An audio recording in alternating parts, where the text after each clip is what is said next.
different color.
Pertama saya kata tentang proses tu dibantah oleh kedua-dua pihak.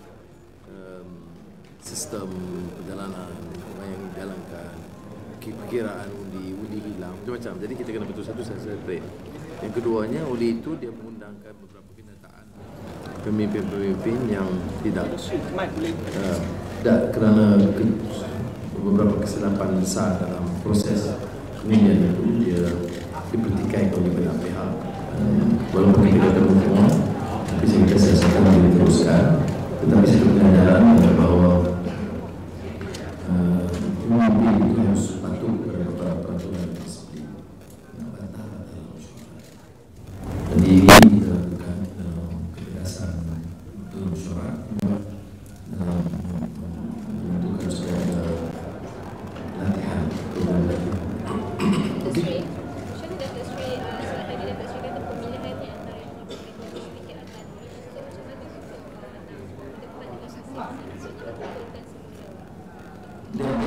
kita sebab negara kita dalam hubungan, walaupun ada kelemahan kita tidak boleh batalkan, tetapi kita tahu bahawa dia juga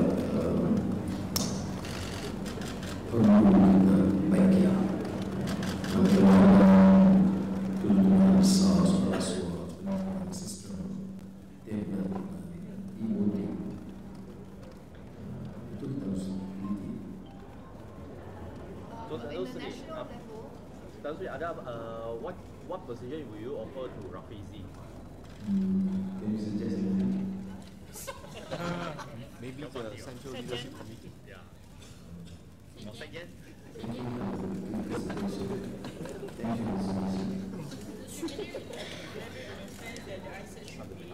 for the focus on more pressing issues.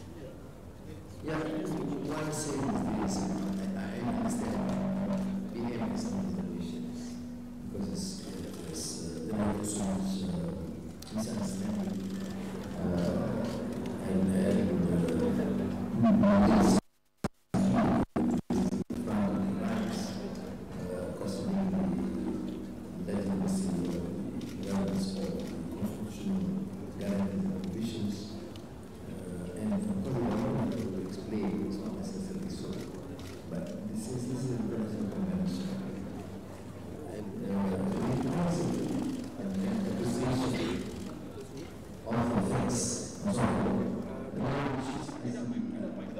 isunya ICERD dan what's my take on it? I said with the best of intentions. I mean, I am leading now a party that with a clear agenda against discrimination in any form and giving due consideration and rights to all Malaysians. But the concern by ICERD in some ways are quite legitimate. People want to know that their rights, particularly those enshrined in the Constitution, will not be jeopardized or be challenged. The government have given some sort of assurance, but why do we need to just satisfy a small group of elites who wants to talk about purely human rights, anti-discrimination, to the extent that there is this possibility of a racial and religious turmoil? I think the priority which Tun Mahathir is embarking upon is correct, good governance, and all the policies seems to be consistent with our manifesto against any form of discrimination. But why allow a convention that can create so much misunderstanding and civil strife to proceed and therefore derail our priority? Saya tidak pandang isu ICERD ini sebagai provision dia, tetapi memaksa untuk rakyat meneruskan. Seperti mana kita lihat, dia tidak relevan sama sekali. Tumpuan kita good governance, tumpuan kita betulkan kecurangan, tumpuan kita adakan dasar yang boleh meyakinkan semua rakyat, semua kaum.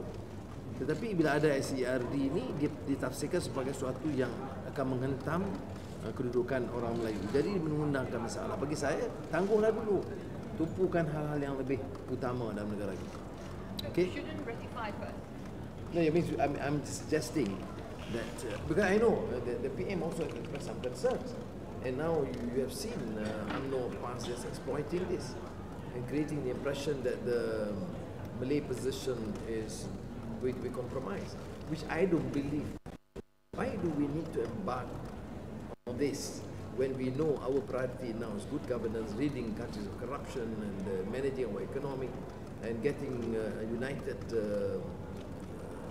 force of Malaysians with a new vision? I think to me this should be a priority, and if we need be, we just delay the ratification of ICERD. UMNO has openly asked us to join in the organising a public rally on December 8th against well, I'm not I'm not too concerned because it is purely it's quite hypocritical for UMNO to talk about Malay rights and Islam when they condone all the excesses of the past. I mean, they condone the squandering of billions. What's so Islamic about it? The squandering of billions of ringgit of YMDB funds. What is the interest of the Malays? You actually it's a crime also not to Malaysians and to the Malays, particularly when we talk about Felda and some of the other Malay agencies, Bumiputera agencies or majority Bumiputera interests. So I can counter that, but jeopardizing their interests or questioning, having the right to question some of the legitimate provisions of the Constitution. Are you concerned of racial strife? So, I mean, it's now brewing to that. When people, I mean, UMNO and parts exploiting in that direction. To my mind, why be distracted by these sort of things? Our concern is to expose the excesses of the past. Now they're saying they're deflecting it into creating something else. So I don't think we should give them the avenue. So you're saying Okay, that you next. ask them to move on and accept the result, so as in like the result will not be nullified if the investigation proves that there was wrongdoing. Are you saying that there will not be Now, as a party, we have to move on. Okay? And as I said, that's why I deliberately explained Julau, because I think that even the media thought that they're using Julau for a specific purpose. I mean, as Secretary said, there was never a challenge. I mean, the total new membership is 400 over 1,000. Why then single out Julau? But if there had been some protest, given the time frame, then taken the necessary action. But there was no protest. Now, but I find it difficult to proceed with or to accept the elections in Julau, because the election committee confirmed that they were compromised, the tablets were compromised. Although they said later, well, after checking, it may not be that true, they don't have evidence. But the fact that, you go to any elections, if the tablets or the votes have been compromised, tampered with, you don't continue. But that was my advice. But when they thought that they should give it given some time, and after 3 days, on Tuesday, I thought it was just too late. And by then, the results are known. So if you proceed with Julau, the result may change. Because Julau was Rafi's base also. So I then told them that we must proceed. Now what happened next? But it depends on the investigations by the police and the MCMC and the Anti-Corruption Commission. Datuk Seri, PRK rantau, ada strategi khusus daripada PKR untuk pastikan rantau jatuh kepada PH. Sebab ketika ni rantau, jadi ada strategi khusus dalam untuk itu. Mungkin calon-calon yang akan diletak. Ya, kita paksa kerja kuat. Ada kawan-kawan bagi tahu bahawa oleh kerana majoriti Melayu, misalnya tak Melayu, tapi kita Parti Keadilan ni kita kena buat beberapa pertimbangan lain ya. Sebab kita dah bagi beberapa ruang untuk orang India, orang Cina, ibarat jadi kita tak boleh guna alasan Melayu saja. Dan saya sebut juga bahawa pengundi India dari segi peratus itu paling tinggi di rantau.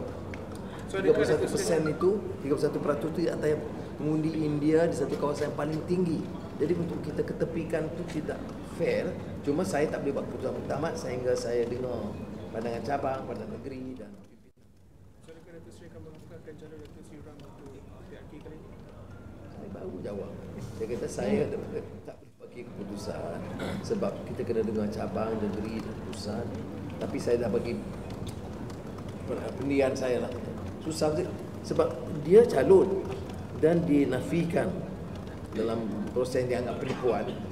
Kemudian hakim memutuskan terus. Jadi kita nak batalkan pencalonan dia, bagi saya ethically may be difficult. Walaupun bagaimanapun ada pandangan dari beberapa pimpinan kita ini, kawasan Melayu itu kena menang kerana calon UMNO ini oleh Presiden. Iyalah kita boleh dengar. Datuk Seri, ada jawatan yang sesuai untuk Rafizi dalam Saya baru minta cadangan. Last question. Datuk Seri. Dah ada cadangan? Last question. Tak ada apa, saya cadangan, saya boleh timbang. Datuk Seri. It's been a whirlwind past few months for you. I mean, you've gone back to Parliament. Now today, officially the party president. Could you decisively say that you are back in the full scheme of Malaysian politics? I don't think I ever left. Yeah. I think it's right. So, are you now ready to take on that promise to become Prime Minister? No, but that is a different issue. I'm back, I'm ready. But I think the issue is, and we have, I've said this now in my speech, that as a party, we support Tun Mahathir as the Prime Minister. And we want it to continue as long as he's prepared to continue to perform the task. Ya. Macam ni dengan jawatan Ketua Umum, adakah masih ada ataupun akan dihapuskan tu macam ni? Ketua Umum hari itu dia bukan perlembagaan, dia ikut resolusi seperti yang diterangkan oleh Sultan Agong di sidangan Seremban yang diluluskan oleh sebuah suara, dan sekarang ini betul-betul tidak ada. Yang ada ialah pengurusi Majlis Penasihat Parti yang diketuai oleh Azizah. Okay. Datuk Seri, last. Sebab kita nampak berapa menteri yang tak hadir. Apa sebab mereka tak ada datang convention? Dua tu macam Saiful Abdullah kan mengiringi Perdana Menteri. Jadi kita tentulah bagi kebenaran sebab dia iringi Perdana Menteri ke Papua New Guinea. Dr. Xavier di Mesir dia mengetuai atau mengurusikan mesyuarat itu, sidang antarabangsa. Barubian tidak ada penjelasan. Sebab tu saya tegur tadi. Oh, so sudah tegur dia. Saya tegur tadi, saya kata menteri tak ada. Okay, thank you. Okey, lalas. Dah 6 kali las. Kita tahu Tun ada kewajipan yang Majlis Presiden Parti apa yang akan decide calon itu. Boleh Datuk Seri komen sikit? Ya, selalu proses itulah. Tapi ini calon keadilan. Keputusan keadilan, tapi macam Tun sebut, selalu ikut kita maklumkan kepada Majlis Presiden sebagai satu proses menghormati, dalam proses menghormati kepada harapan. Datuk Seri nak minta informasi lagi sekali, jawatan ketua umum tu sekarang dah tiada atau macam mana? Ini cadang? No, dia ada sebut ketua umum tu si cadang kami disimpan untuk Anwar Ibrahim. Sama Ketua Anwar Ibrahim tak boleh pegang jawatan. Sekarang Anwar boleh pegang jawatan. Jadi dia create satu lagi majlis penasihat. Ketua umum tu tak ada. Dia nak cadang siapa? Rafizi. That will be the headlines. I'm joking. Thank you very much. Thank you, Sri. Boleh tak dengan reporter semua? Okay. Selfie. Presiden PKR. Selfie.